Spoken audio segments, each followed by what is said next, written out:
মেয়ের রান্নাঘরে সবাইকে স্বাগত জানিয়ে আজকে আপনাদের জন্য রান্না করতে চলেছি পটল গোবিন্দ।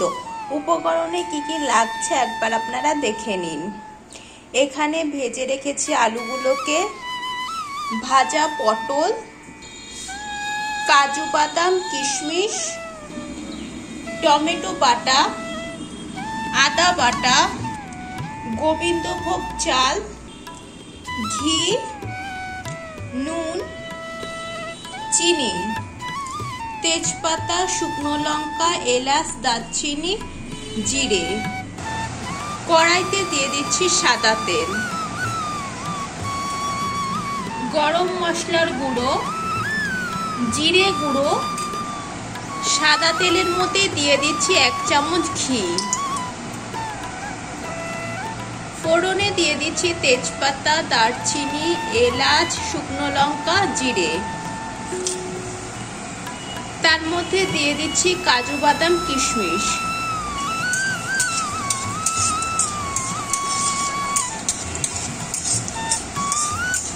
কাজু বাদাম আর কিশমিশটা হালকা একটু ভাজা হবে।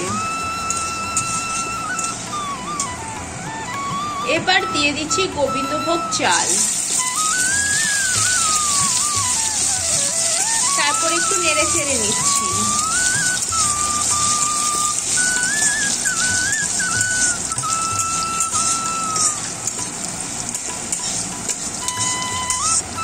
এবার দিয়ে দিচ্ছি আদা বাটা,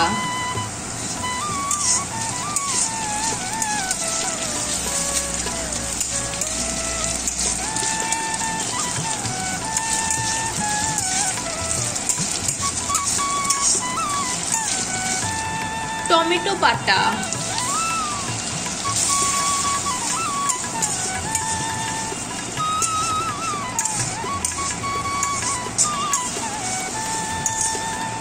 এবারে দিয়ে দিচ্ছি নুন, চিনি, জিরে গুঁড়ো, চেরা কাঁচা লঙ্কা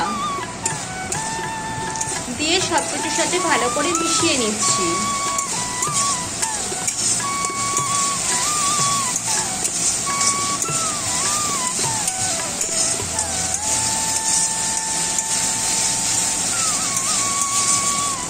ভেজে রাখা আলুগুলো দিয়ে দিচ্ছি, ভেজে রাখা পটলগুলো দিয়ে দিচ্ছি।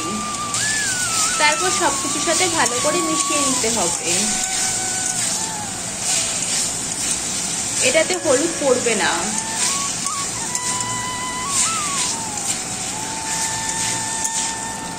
অল্প একটু জল দিয়ে দিচ্ছি।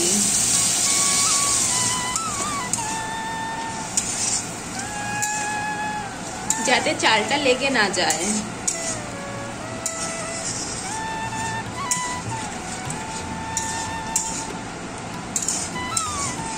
চালটা যাতে সেদ্ধ হয়ে যায় তার জন্য ঢেকে দিচ্ছি কিছুক্ষণের জন্য।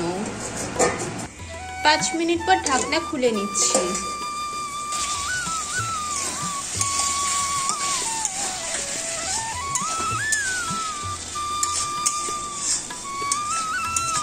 চালটা আমাদের সেদ্ধ হয়ে গেছে।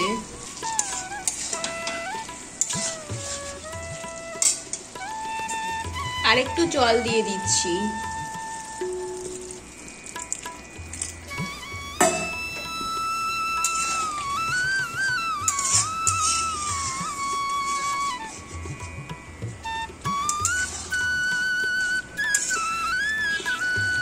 রান্না শেষে ওপর দিয়ে দিচ্ছি গরম মশলার গুঁড়ো। তরকারিটা আমাদের ফুটে এসেছে, এবারে নামিয়ে নেব।